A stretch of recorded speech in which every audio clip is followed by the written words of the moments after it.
I'm Logan, 32, and up until recently, I thought my family's entitlement had limits.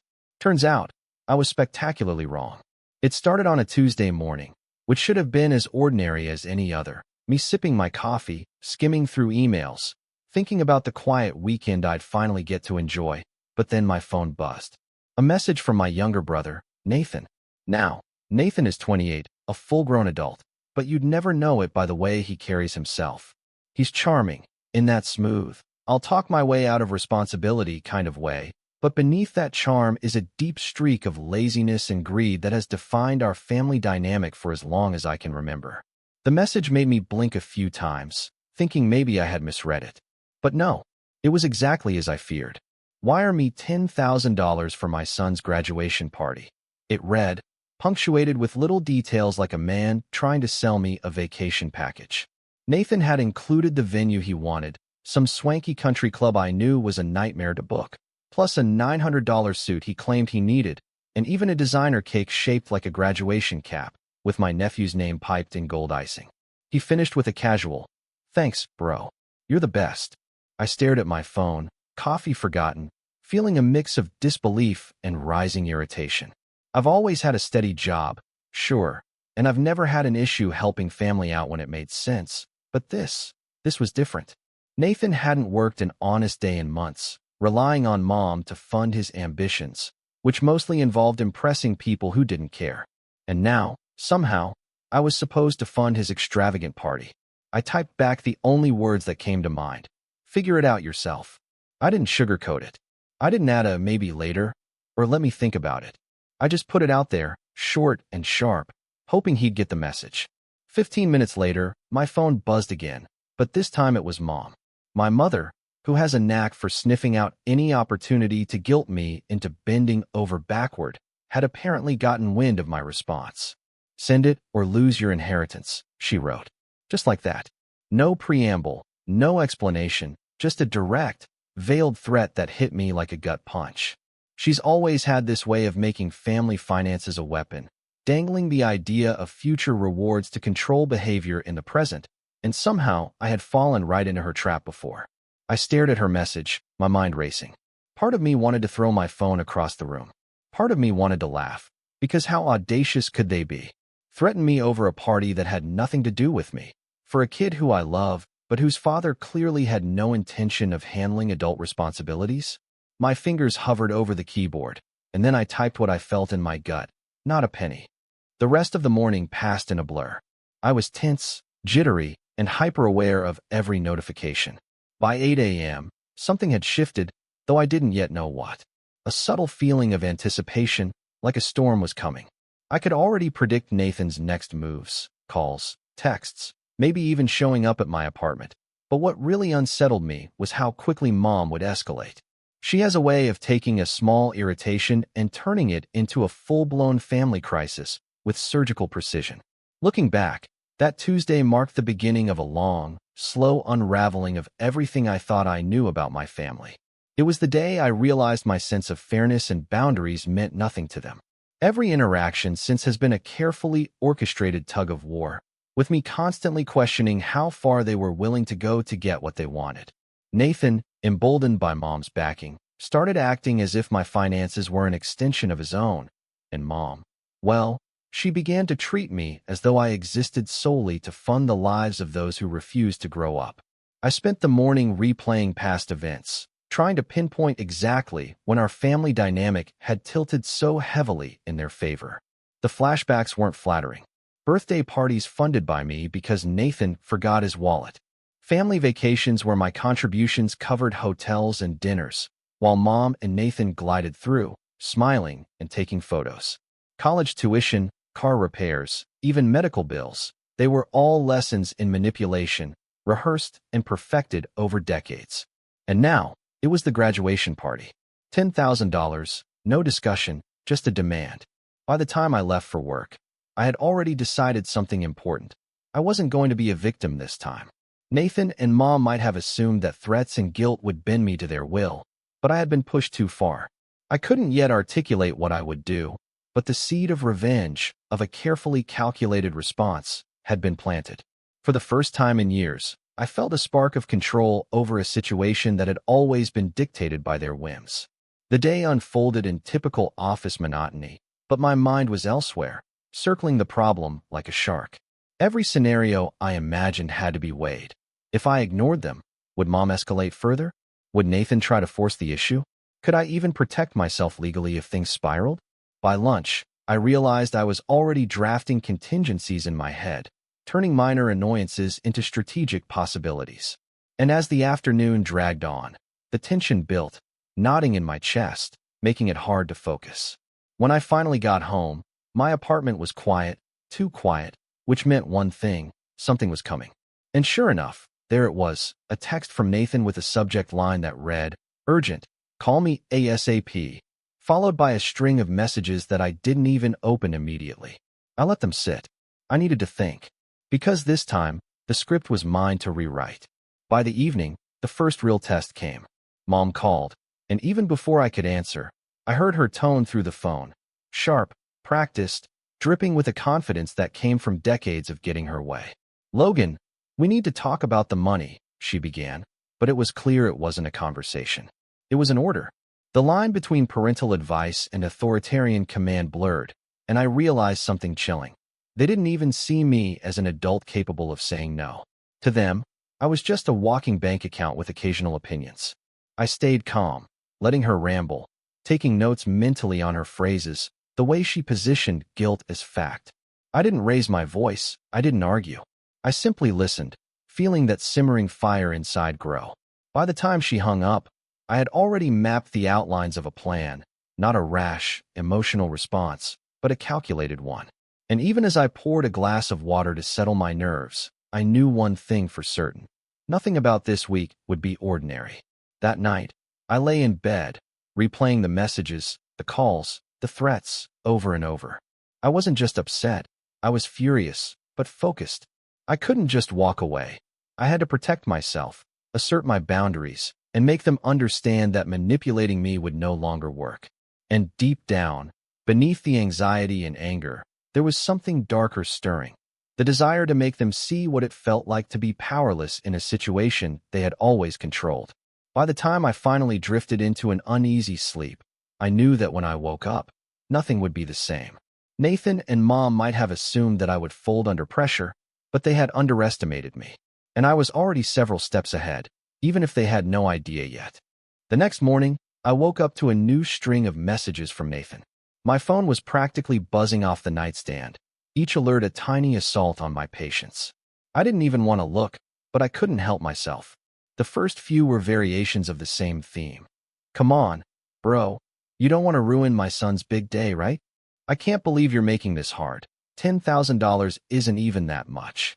And then, the piece de resistance. "Mom says you better send it, or don't expect anything when she's gone. You know how she is." My stomach turned. Mom, the inheritance threat, Nathan's entitlement, all of it wrapped up in one suffocating little package. I hadn't realized just how tightly my family's control had been wrapped around me until that morning. And the worst part? It wasn't just about money. It was about control, expectation, and an unspoken rule that I existed to support them, no questions asked. I didn't reply. I didn't want to give him the satisfaction. I went about my day, trying to drown out the messages, but my concentration faltered. Every buzz, every ping, made my heart race. By mid-morning, I had enough. I called Nathan, not to give in, but to see how far he'd go. "Logan, hey so," he started, smooth and casual, the same tone he always used when trying to charm his way out of responsibility. "Don't so me," I said. "How do you expect me to wire you 10 grand for a party you planned like a circus?" He laughed, that irritating, knowing laugh. "It's a big day, Logan. You know, once in a lifetime for Timmy. Come on, you've always been the generous brother." "No," I said, my voice sharper than I intended. "I've never been the generous brother for the sake of letting you take advantage of me. Figure it out yourself, Nathan. You're 30. Act like it." There was silence on the other end.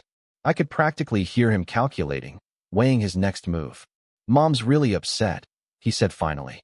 "She thinks you're being selfish. You know how she gets." Ah, yes. Mom. Always there in the background, always backing him up, always wielding her authority like a sword. My chest tightened, a mix of anger and disbelief swirling in my gut.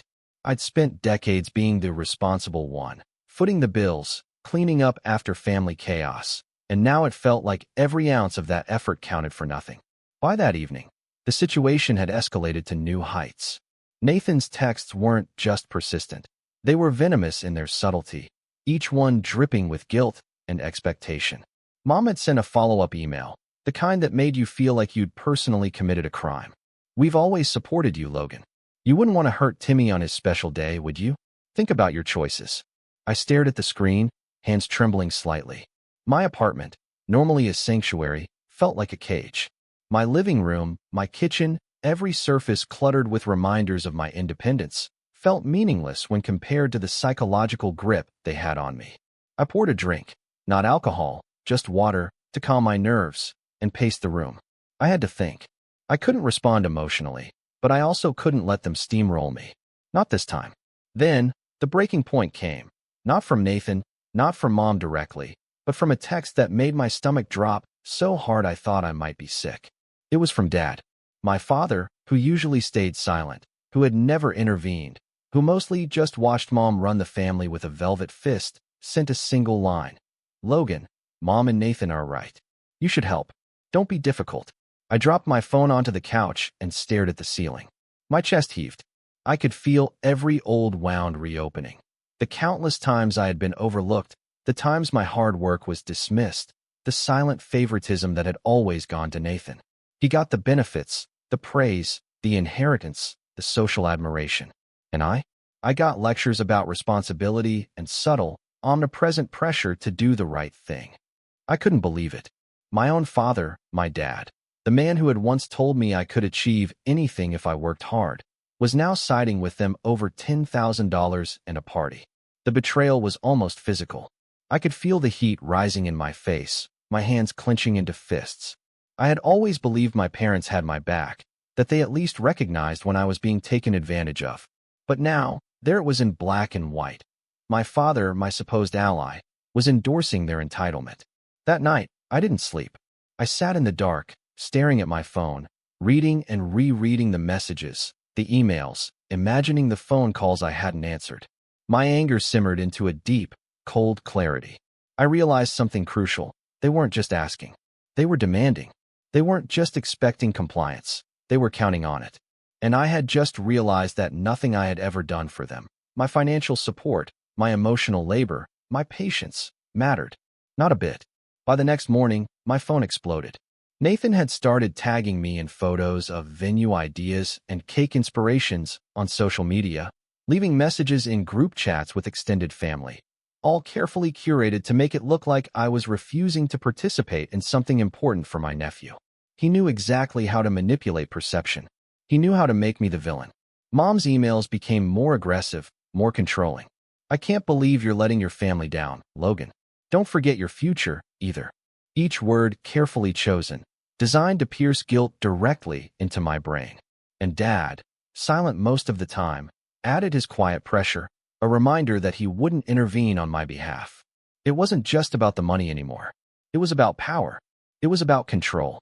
It was about the pattern they had maintained for decades, and the realization that they had perfected it so thoroughly that even I, long self-aware, long cautious, was still caught in its snare. Then, the final, shocking betrayal hit like a punch to the gut. I got an email from Nathan's lawyer. Yes, a lawyer, attached to a letter outlining how Mom expected me to contribute to the party and subtly threatening legal consequences regarding inheritance if I refused. And my father? He responded to the email without consulting me, forwarding it back with a note. "Mom is right. This is reasonable. Please comply." I stared at the screen, numb. The people who were supposed to love and support me, my family, had not only taken Nathan's side, but had formally enlisted the law as an instrument of my punishment. I felt every old resentment, every moment of being undervalued, every slight, come roaring back. I could barely breathe. I could feel the walls of my apartment closing in. For the first time in my adult life, I felt truly isolated in my family. Everyone had conspired against me, knowingly or unknowingly, to manipulate me into giving up my autonomy. Every past example of favoritism, Every act of entitlement I had ignored, every time I had bent to avoid conflict, it all made sense now.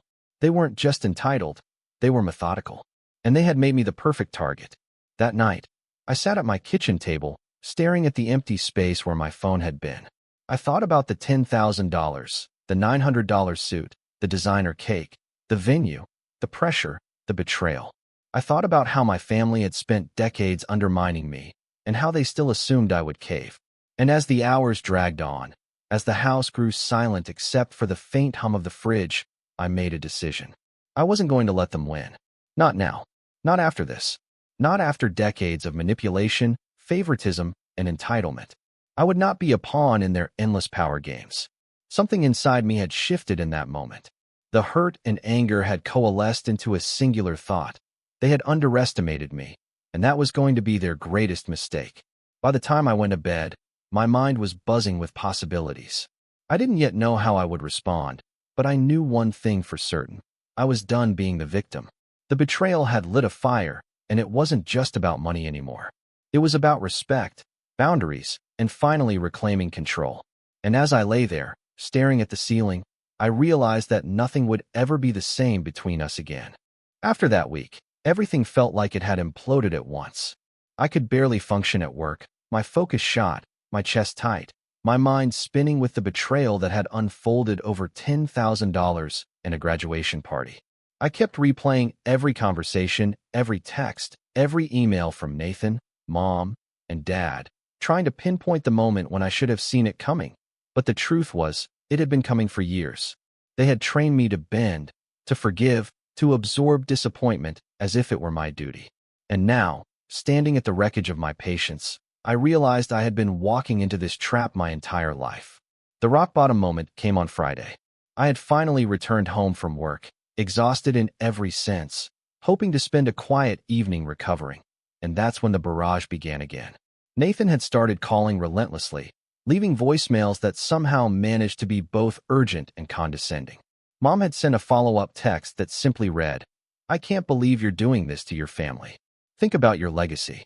And Dad, who I had naively expected to at least remain neutral, sent a message that said, "I trust you'll do the right thing. Mom knows best." I sank onto the couch, my head in my hands, and for the first time in years, I cried. Not just over this party or the money, but over a lifetime of being undervalued, dismissed, and manipulated. I cried over every birthday they had ignored, every graduation they had quietly sabotaged, every time I had been used as a financial or emotional safety net for a family that never thanked me.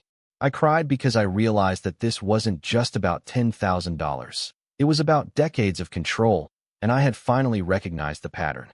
I didn't answer their calls. I didn't reply to emails. I didn't engage at all.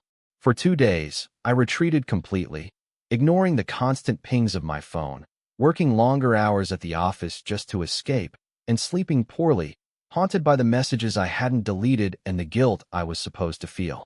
It was the lowest I had felt in years, and it was raw and consuming. Every instinct screamed at me to give in, to wire the money, to restore peace at the cost of my own dignity. But I refused. Not because I was brave, but because I realized that my compliance had never earned me respect. By Sunday evening, after a particularly long walk to clear my head, I began to notice a shift. It wasn't sudden, but subtle, a faint spark of determination that had been buried under years of obligation. I realized that while they had the power to demand, they didn't have the power to take my autonomy without my consent. I had been underestimating my own ability to reclaim control, to assert boundaries that no one had dared challenge before. And more importantly, I realized that my worth was not tied to their recognition, their approval, or even their threats. That week, I started making changes quietly. I rearranged my finances so that there was a clear boundary. What was mine stayed mine. I spoke to my bank, set up alerts, and ensured that any attempt to pull money from my accounts without consent would trigger immediate action. I started logging every interaction, messages, emails, calls, meticulously, building a record that I didn't fully intend to use yet, but that gave me a sense of security.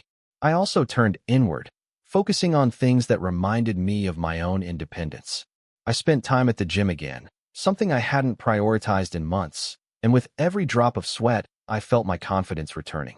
I read, not just for leisure, but to educate myself on legal boundaries, financial independence, and strategies for dealing with manipulative people.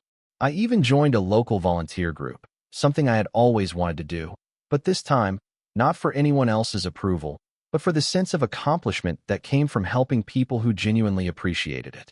The rebuilding process wasn't instantaneous. There were moments of doubt, especially when messages and emails from Mom and Nathan kept coming in, each one an emotional grenade designed to shake my resolve. "Your nephew deserves better," one text read. "Don't make this harder than it has to be," another. Each one was designed to make me question myself, to wonder if I was being unreasonable.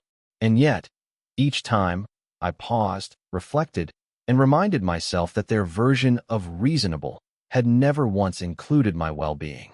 It helped that I confided in one trusted friend, a colleague named Mara, who had seen glimpses of my family drama before. Over coffee one morning, I let it all spill out, the texts, the threats, the lifetime of subtle manipulation. She listened without judgment, asked pointed questions, and then said something I didn't expect. "Logan, it sounds like you've been living in their world for too long. Maybe it's time to build your own." That hit me like a lightning bolt. I had been living in their world, following rules they'd set for decades, and now I had the chance to redefine everything on my terms. By midweek, I began making more tangible steps toward rebuilding. I invested in projects I had been putting off, small ventures that gave me both income and a renewed sense of self-worth. I redecorated my apartment, turning it into a space that reflected my personality instead of their expectations. I started networking more intentionally, reconnecting with people who had inspired me professionally and personally, but whom I had drifted away from over the years due to family obligations. And somewhere along the way, a quiet confidence began to replace the lingering anxiety. I realized that their power over me had always been rooted in my fear. Fear of conflict, fear of guilt, fear of losing what they called my inheritance. But as I stood in my kitchen one evening, watching the sunset spill gold across the counter, I understood. The inheritance wasn't worth their manipulation, and the party wasn't worth my sanity. My power had been mine all along. I had only needed to claim it. By the second week, the messages had shifted. Nathan's texts were still arriving, but I read them with a detachment I had never felt before. Mom's emails, once terrifying, now felt almost theatrical, as if I were watching a performance from the safety of a distance. Even Dad's quiet pressure didn't rattle me the same way. I had rebuilt a core of self-worth that no amount of family theatrics could shake. And with that newfound perspective came clarity. I could see their patterns, their manipulations, and their expectations for what they truly were: attempts to control, to guilt, to force me into compliance. It was during this period of rebuilding that the first real ideas of revenge began to form. Not rash acts, but deliberate strategies, small moves that could reclaim control and, in time, deliver consequences they wouldn't see coming. I started thinking about leverage, about opportunities hidden in plain sight, about ways to turn their own entitlement against them. I made notes, sketches, and mental maps of their weaknesses, and for the first time in years, I felt like I had the upper hand, even if they didn't know it yet. By the end of the month, the transformation was clear. I was no longer the anxious, guilt-ridden brother who felt trapped between loyalty and self-preservation. I was calm, deliberate, and quietly powerful in a way that only those who had tried to control me could have underestimated. And as I looked at the growing list of ideas and potential moves, I realized that the moment of reckoning was coming. They had forced my hand by underestimating me for decades, and now I had time, patience, and strategy on my side. And yet, as I went to bed that night, I knew one thing for certain. The first move would have to be precise. The wrong action could backfire, reinforce their manipulative patterns, or escalate the situation beyond my control. I had to wait, watch, and plan, letting them reveal their own weaknesses. They had shown me exactly how far they were willing to go, and now, I was ready to turn every ounce of that against them. For the first time in my life, I wasn't just surviving my family. I was preparing to control the game.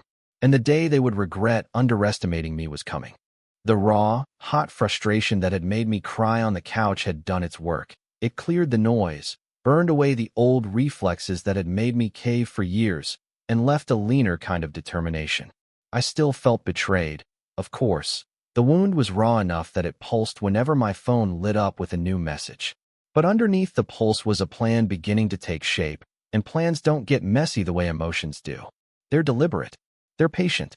They're merciless in their own way. So I started building, quietly and deliberately, like someone drafting a house off-grid. Foundations first. Noises kept to a minimum. No one alerted to the footprint except me. The first thing I did was tidy up the practical stuff. You'd be surprised how much leverage the simplest administrative changes can give you.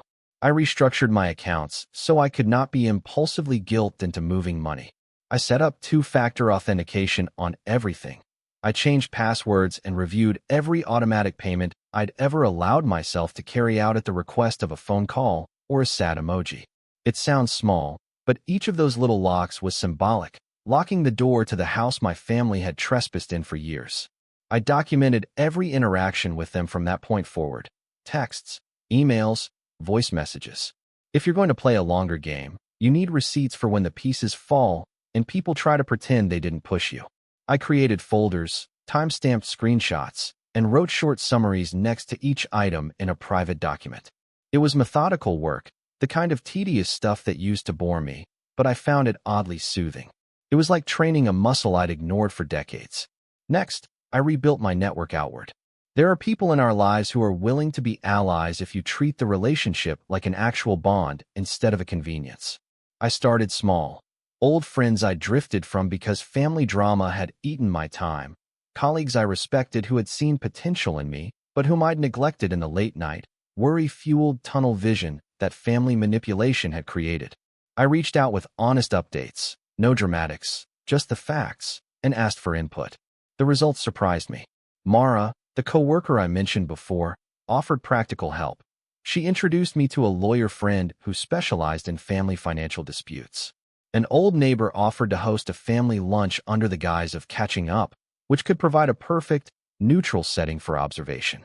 I didn't ask for pity or favors. I asked for perspectives, for time, for the chance to learn from people who had navigated similar storms.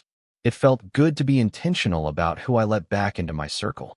It felt strategic, not needy. I also started using small social probes to test how my parents and Nathan would react to boundaries that weren't purely financial. It was important to gauge their reflexes. Would they escalate public shaming? Would they try to enlist others? Or would they fold if they couldn't manufacture an immediate crisis? I invited Mom to a family dinner. I paid for myself at a local place we rarely used, as a stunt to show independence. She RSVP'd, then texted the day before to ask if I could just cover extra people. I replied calmly, "I'm covering what I said I would. If you want more, you should organize it." There was a pause. She responded with a guilt-laced line about family obligations, but she didn't escalate publicly. That one small test taught me they still preferred private pressure over public spectacle.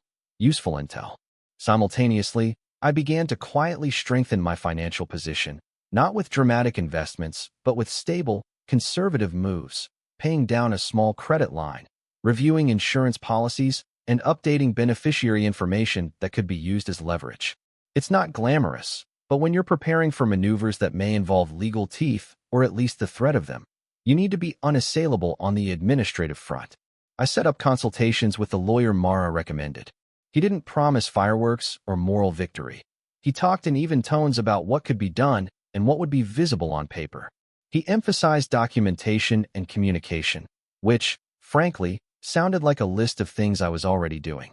He asked about previous gifts and loans. I told him everything, which felt like unloading.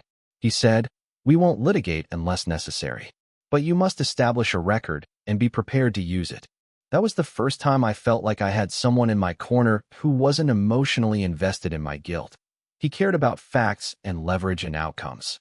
Parallel to the legal scaffolding, I began to cultivate small public victories, moments designed to subtly shift perception among extended family and mutual friends. Nathan was already a social media creature.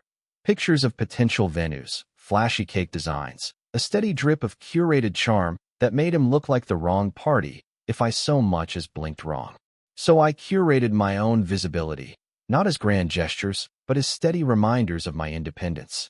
I posted about a business workshop I'd attended, about a charity drive I'd helped organize, and about a professional milestone I'd quietly hit.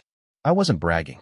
I was creating a counter-narrative. The guy they'd painted as stingy was, in fact, someone building responsibly. It didn't stop the texts, but it did change the comment tone from some relatives who had been on Nathan's "he's a shame" bandwagon. Social perception matters. Entitlement thrives on unanimous chorus. Split the chorus, and you weaken the manipulation. I also cultivated allies inside the family in ways that weren't obvious. There are peripheral relatives who hate the drama but hate choosing sides even more. I approached them as I would a negotiation, candid, low pressure, and framed as concern for family health rather than plots for retribution. I told them, honestly, I don't want to fight. I want to set a boundary so we can have healthier relationships. Some were sympathetic. One cousin, Leah, admitted offhandedly that she had noticed patterns of favoritism and felt uncomfortable but scared to speak up. She became a quiet observer, someone I could rely on to corroborate incidents if needed, another thread in the web I was weaving. No rallies. No alliances announced. Just private conversations, documentation, and slow alignment. Then there was the matter of Nathan's son, Timmy. I love the kid, I always have. Part of me wanted to protect him from the fallout I knew was coming. But I also knew that shielding him entirely would play right into the family's hands. So I took a different tack. I made a point of being present on my terms. Small, meaningful interactions, showing up for a soccer game without fanfare, sending a non-flashy birthday gift directly to him instead of through mom, inviting him to a low-key movie night. It felt important that Timmy know I was not the villain his father and grandmother were trying to cast me as. It was also strategic, ensuring he had a private sense of who I was could be useful later if hypocrisy needed exposing. Plus, it kept me anchored to the human side of all this. Revenge plans look cold on paper. In real life, they can't be about cruelty. They have to be about justice and restoration, and that small distinction mattered to me. A critical part of the setup was patience. I watched how mom coordinated with Nathan, her text cadence, the way she escalated from guilt to thinly veiled threats, and how dad tended to default to silence until the pressure mounted enough for him to suggest compliance. I learned their timing. They love to make demands late on Fridays, when people are tired and more likely to cave. They favored group chats where they could rally cousins and acquaintances to create a consensus that I was being unreasonable. With that knowledge, I created a ritual for myself. Never respond emotionally after the working day. Sleep on any demand, and reply in the morning with a neutral, recorded line that didn't provide rhetorical fodder. It's amazing what a clear head does to the momentum of a manipulative campaign. Their tactics rely on urgency and moral panic. Remove the panic and they have to manufacture more noise. One of the more delicate moves was planting a subtle incentive for independent relatives to question mom and Nathan's narrative. I forwarded, without comment, a few of the recorded messages and emails to Leah and another cousin, Seema, with a note. I'm collecting context for how we handle family money. If you have any similar experiences, please share privately. That phrasing was intentional. It wasn't accusatory, and it gave them permission to reflect out of the spotlight. Within a week, Seema sent back a message. You're not the only one who's felt pressured. That small admission mattered. It meant the chorus was fracturing. Entitlement craves unanimous assent. A crack in the chorus makes the whole thing brittle. As I assembled these pieces, finances tightened, documentation compiled, allies aligned, social narrative reshaped. I waited for the right opening. A plan without timing is a wish. The opportunity came unexpectedly, as opportunities often do.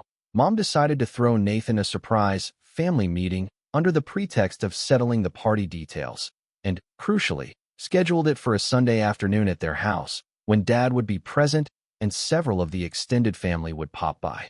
She invited a few peripheral relatives she assumed would be sympathetic.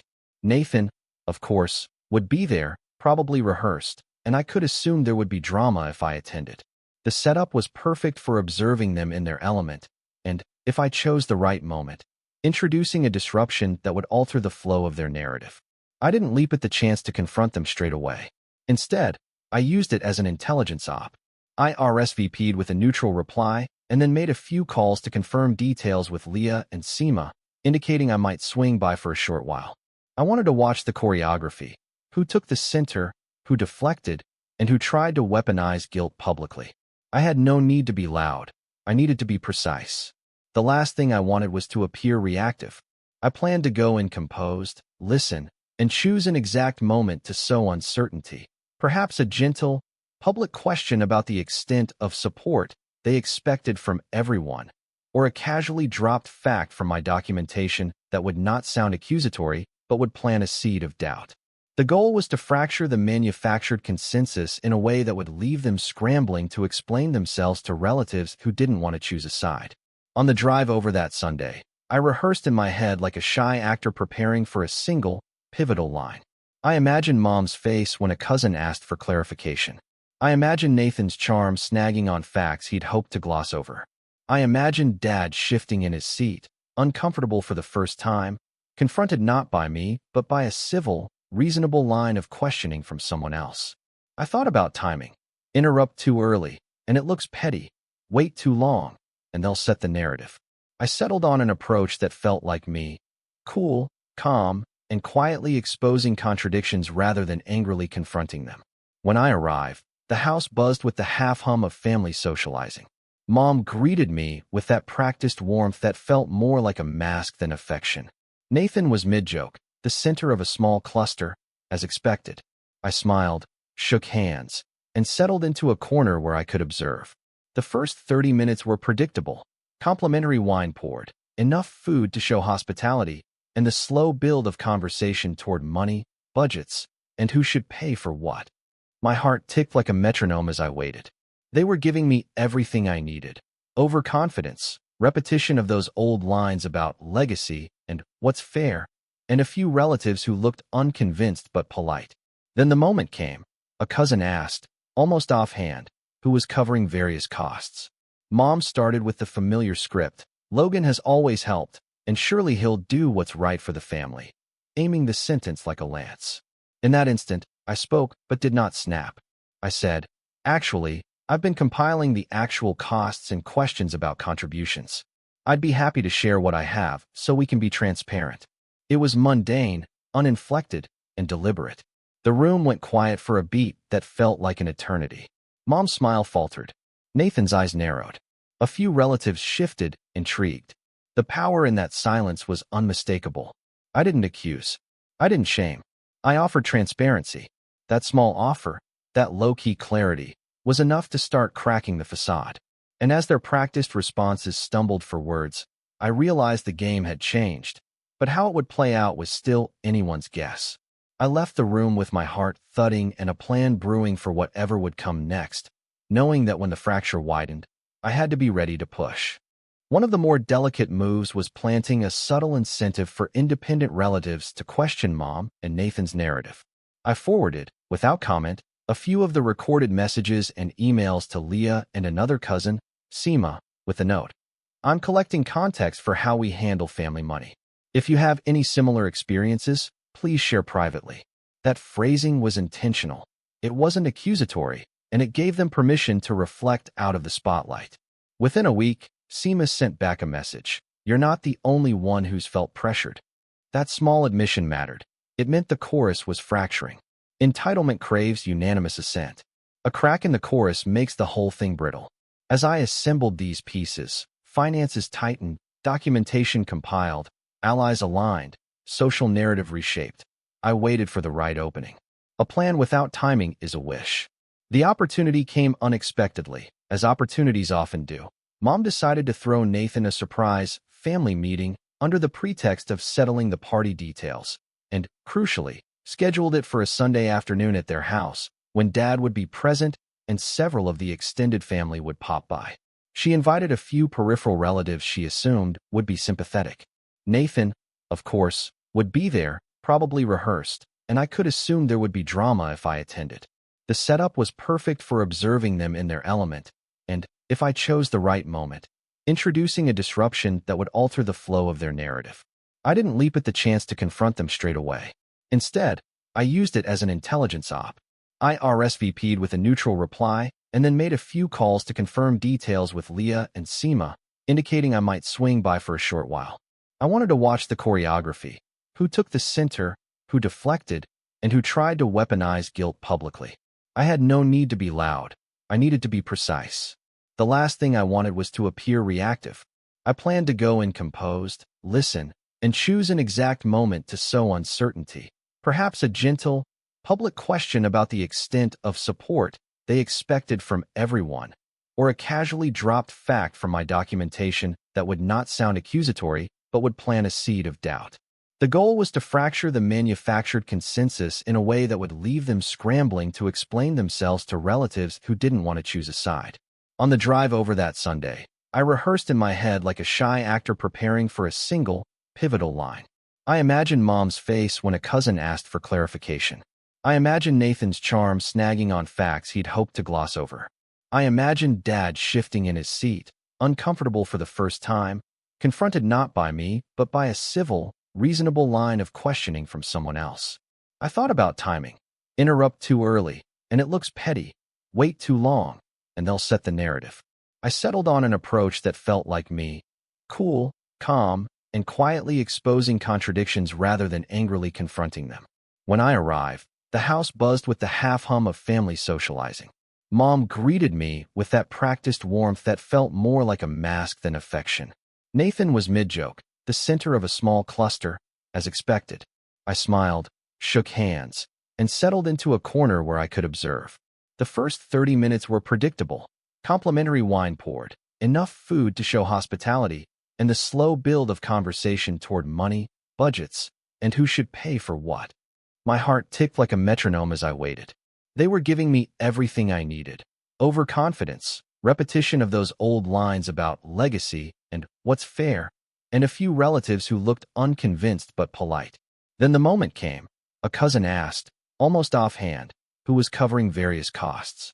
Mom started with the familiar script. Logan has always helped, and surely he'll do what's right for the family, aiming the sentence like a lance. In that instant, I spoke but did not snap. I said, actually, I've been compiling the actual costs and questions about contributions. I'd be happy to share what I have so we can be transparent. It was mundane, uninflected, and deliberate. The room went quiet for a beat that felt like an eternity. Mom's smile faltered. Nathan's eyes narrowed.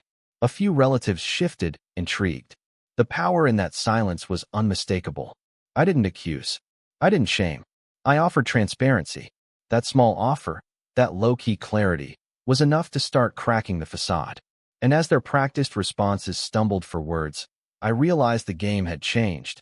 But how it would play out was still anyone's guess.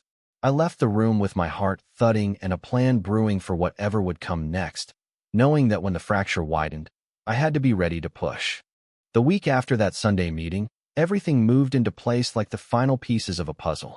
I had laid the groundwork carefully over months, documented every interaction, lined up allies, cultivated credibility outside of the toxic nucleus of my family, and learned how to anticipate every twist Nathan and Mom could throw at me. By the time I decided to act, the pressure wasn't just on me. It was on them, though they didn't yet realize it. I started with Nathan. I didn't need to confront him directly. Instead, I leveraged every small misstep he had made over the past months. I compiled a timeline, the $10,000 party demands, the $900 suit, the designer cake, the constant texts and emails that were both manipulative and demeaning. I attached screenshots and a careful ledger of my own contributions over the past decade, loans, gifts, bailing him out of situations he'd created. Every number and every word painted a picture of entitlement and abuse, and I formatted it clearly, factually, unemotionally. I sent the package, not to him, but to a few extended family members who had influence but had remained neutral. I didn't write commentary. I let the facts speak. The responses were almost immediate. Calls came in from cousins, aunts, and uncles expressing shock, disbelief, and concern. I didn't realize how much Nathan had been leaning on Logan, one relative admitted. "Mom, is this true?" Another text read simply, "Wow. Logan, thanks for showing this." I didn't reply. I didn't need to. The ripple had begun. Mom was next. I knew she would react with a mixture of panic and outrage, and I waited for the perfect timing. I arranged a follow-up meeting under the guise of clarifying party arrangements, a trap she couldn't resist because she still believed she controlled the narrative. I prepared the room carefully. A neutral location, subtle allies seated casually in the background. Nothing flashy, nothing confrontational, just the appearance of ordinary family business. When Mom began her usual lines about legacy, inheritance, and doing the right thing, I waited. I let her words hang in the air, letting the people around her observe without interruption. Then I spoke, calm, measured, and precise. Actually, I've documented every request, every text, every financial expectation over the past few years. I've also included the contributions I've made on my own and the obligations I've absorbed for this family. I laid out the binder I had prepared, thick with evidence, and casually opened it for anyone interested. The room fell silent. Mom's face went pale. Nathan's charm faltered. He glanced at me like a cornered animal. Relatives began flipping through the pages, reading numbers, dates, and communications. Their expressions changed from polite curiosity to shock to outright horror. I didn't raise my voice. I didn't yell. I didn't demand anything.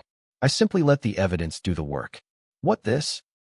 Mom stammered, the first crack in her practiced facade.